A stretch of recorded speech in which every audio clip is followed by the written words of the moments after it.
আসসালামু আলাইকুম। ওয়ালাইকুম আসসালাম। এই যে স্যার, আপনি কোথায় আসছেন? কেন শালির বাসায় বেড়াতে? শালির বাসায়? আপনি কালকে কোথায় ছিলেন? কালকে ছিলাম, একটা অনুষ্ঠানে ছিলাম। তো অনুষ্ঠানে এসে ব্যাগপত্র নিয়ে সেই বাসায় না যায় এই বাসায় উঠছেন কেন? এরা জোর করে নিয়ে আইছে।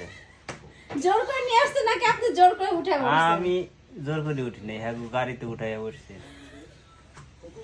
তো কালকে ছিলেন এক বাসায় দাওয়াত খাইতে, আইসা উঠছেন আরেক বাসায়, আইয়া আবার ফর্দ দাঁড়াইছেন এই আমি জিনিস কিছু খাবো। করি নাই রে আর ভাই। এই দেখেন, তার জন্য তার কত কিছু তৈরি করা হয়েছে। এখন শালি যদি দুলাভাইয়ের জন্য খুশি হয়ে করে, কিছু করার নাই। সে ভর্তা ভাত খাবে দেখে তার জন্য ভর্তা মানে শর্টকাটে যা পারা যায় সেগুলো করা হয়েছে। কচু ভর্তা, বেগুন ভর্তা, আলু ভর্তা, তারপরে আছে ভেন্ডি ভর্তা, গরুর মাংস, এত কিছু আয়োজন করে ফেলছে আপনার জন্য আপনার শালিকা।